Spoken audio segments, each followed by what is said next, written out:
नमस्कार। आज की कहानी है सबक जिंदगी का। शरद अभी ऑफिस से निकला ही था कि कोमल का फोन आ गया। कोमल ने कहा, शरद कहाँ हो? मैं कब से तुम्हारा इंतजार कर रही थी। आज मूवी देखने जाना था। शरद ने कहा, कोमल मैं ऑफिस के काम में ऐसा उलझा कि सब कुछ भूल गया। तुम कहाँ हो? मैं अभी तुम्हें पिक करता हूँ। यह कहते कहते शरद गाड़ी में बैठ गया। लैपटॉप का बैग पीछे की सीट पर रखकर जल्दी से गाड़ी स्टार्ट करने लगा। कोमल ने कहा, रहने दो, अब मूड नहीं है। मैं 2 घंटे से तैयार होकर तुम्हारा इंतजार कर रही थी। कभी तो मेरा ध्यान रखा करो। शरद ने कहा, यार कोमल बोलना भूल गया। अब इतनी सी बात के लिए मूड खराब मत करो। चलो डिनर बाहर करने चलते हैं। कोमल ने कहा, नहीं अब मैं नहीं जाऊंगी। खैर खाना भी नहीं बनाऊंगी। तुम्हें कुछ ऑर्डर करना हो तो कर देना।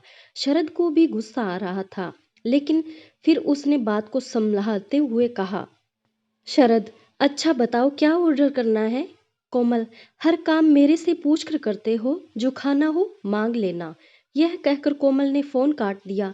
शरद को बहुत गुस्सा आ रहा था। पूरा दिन ऑफिस में बॉस से चिक चिक, घर पहुंचो तो बीवी के नखरे। शरद गाड़ी चलाकर घर पहुंचा। उसने कोमल को मनाने की बहुत कोशिश की, लेकिन कोमल ने उसकी एक न मानी। हार कर शरद भी बिना डिनर किए सोने चला गया। 2 साल हुए थे दोनों की शादी को। शरद और कोमल की अरेंज मैरिज हुई थी। शुरू के 1 साल तक दोनों बहुत खुश थे, लेकिन उसके बाद शरद ने एक नई कंपनी में अप्लाई किया। उसे गुरुग्राम में नौकरी मिल गई। अच्छा पैकेज था। दोनों बहुत खुश थे। वहीं शरद ने 6 महीने बहुत मन लगाकर काम किया, जो उसका प्रमोशन हो गया। गाड़ी तो शरद के पास थी। उसने एक फ्लैट खरीद लिया, जिसकी ईएमआई बहुत ज़्यादा थी। शुरू में लगा कि चलो देखा जाएगा, लेकिन उस अपार्टमेंट में रहने का सुख ही अलग था। इसी सुख को पाने के चक्कर में हर महीने 12-12 घंटे काम करके भी ईएमआई भरना मुश्किल होता जा रहा था। इधर कंपनी के बॉस को उसने मकान के मुहूर्त में बुलाकर एक और गलती कर दी। बॉस को जैसे ही पता लगा कि इसने 20 साल के लिए ईएमआई बांध ली है, अब कहीं जॉब छोड़कर नहीं जा सकता, उसने शरद से ज़्यादा काम लेना, बात बात में उसे नीचा दिखाना, जो काम उसका नहीं था वह भी उसे शरद पर लाद दिया। शरद बेचारा सब कुछ कह सहकर भी कोमल को खुश रखने की कोशिश करता था। इधर छोटे शहर से गुरुग्राम के अपार्टमेंट में आई कोमल अब यहाँ के तौर तरीके सीखने लगी थी। सोसाइटी में रहने वाले लोगों से दोस्ती हो गई। अब उनके जैसे लाइफस्टाइल को अपनाने के चक्कर में अनाप शनाप खर्च करने लगी। कोमल के लिए लाइफ केवल एंजॉय करने के लिए थी। कोमल को हर दिन घूमने जाना था। मूवी, थिएटर, बाहर डिनर, इन सब का शौक लग गया था, क्योंकि स्टेटस अपडेट करना था। इसके अलावा वह शरद के साथ महीने में एक बार टूर प्लान कर लेती थी, जिसे न चाहते हुए भी शरद को मानना पड़ता था। शरद की जिंदगी पत्नी और बॉस को खुश करने में बर्बाद हो रही थी। खर्च कम करने की बात पर घर में लड़ाई हो जाती थी। कोमल ने कहती, बाकी लोग भी तो मेंटेन कर रहे हैं, सिर्फ सोच का फर्क है। जैसी आदत डालोगे वैसी डर जाएगी। शरद, उनकी और तुम्हारी कमाई में जमीन आसमान का अंतर है। इनमें से कुछ लोग तो बहुत पहले से यहाँ रह रहे हैं। हमें अभी 20 साल ईएमआई भरनी है। कोमल, तुम कहीं और जॉब के लिए अप्लाई भी तो नहीं करते। तुम भी तो इसी कंपनी से चिपके रहना चाहते हो सकता है अच्छा पैकेज मिल जाए। शरद, नौकरी बदलने के रिस्क के लिए सेविंग होनी चाहिए। यहाँ महीने का लास्ट आने से पहले ही पूरे पैसे खर्च हो जाते हैं। अगली सैलरी तक के खर्चे क्रेडिट कार्ड से करने पड़ते हैं। मेरी बात मानो तो कुछ दिन के लिए ये सब बंद कर दो। कोमल, ये सब तो तुम्हें यहाँ आने से पहले सोचना चाहिए था। मेरी कितनी बेइज्जती होगी। मैंने तुम्हारी भी कितनी तारीफ की है यहाँ सोसाइटी में। उसका क्या, ये लोग हमें बहुत अमीर समझते हैं। मैं ये सब नहीं कर सकती। तुम्हें किसी तरह अपनी इनकम बढ़ानी होगी। शरद चुप रह गया। वह अंदर ही अंदर घुट रहा था। शादी से पहले छोटे से शहर में एक छोटा सा कंप्यूटर इंस्टीट्यूट चलाता था। कितना सुखी थे। सुबह क्लास होती, दोपहर को खाना खाने घर आता, फिर 2-3 घंटे आराम करके शाम की क्लास के लिए निकल जाता। रात को 10 बजे घर आता तो कोमल गर्मा गर्म खाना परोसती। तरक्की के चक्कर में माता पिता को भी छोड़ दिया। उन्होंने कितना मना किया था, बेटा जो मिल रहा है उसमें सब्र कर, लेकिन उनकी एक बात नहीं मानी। तब तो गाड़ी खरीदने का शौक था। एक बार अपना घर क्या छोड़ा, एक बार भी माता पिता से मिलने नहीं गया। छोटा भाई वही इंस्टीट्यूट चला रहा है, बार बार फोन पर कहता है भैया मुझे भी वहीं बुला लो।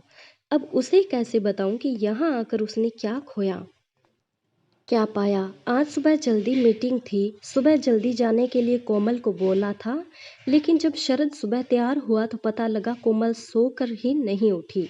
बिना नाश्ता किए बिना टिफिन लिए वह ऑफिस पहुंच गया। आज बॉस ने उसे और उसके साथ काम करने वाले 3 लोगों को नए टारगेट समझा दिए। इंक्रीमेंट का लालच देकर पिछले 6 महीने से लगातार टारगेट बढ़ाता जा रहा था। आज के टारगेट पूरा करने के लिए शरद को संडे का काम भी करना पड़ेगा। इतना बोझ उठाने के लिए उसके लिए असंभव था। मीटिंग के बाद वह बॉस के कैबिन में गया। बॉस आओ शरद, तुम बहुत काबिल हो, मुझे विश्वास है ये टारगेट तुम जरूर पूरे कर लोगे। शरद, सर ये रहा मेरा रिजाइन, मैं 1 महीने का नोटिस पीरियड पूरा करके चला आऊँगा। बॉस, ये तुम क्या कर रहे हो, अपने करियर से खिलवाड़ कर रहे हो, तुम्हारे घर की ईएमआई का क्या होगा। शरद, सारे क्लेश की जड़ वह हाई सोसाइटी का घर ही है जिसके कारण मेरी जिंदगी नर्क हो गई है। इसी ईएमआई ने मुझे तुम्हारा गुलाम बना रखा था। मैं वह फ्लैट बेच रहा हूँ। इससे पहले कि बॉस ज्यादा सवाल जवाब करता, शरद तेजी से बाहर निकल आया। आज वह बहुत हल्का महसूस कर रहा था। उसने प्रॉपर्टी डीलर को फोन किया और फ्लैट को बेचने के लिए बोला।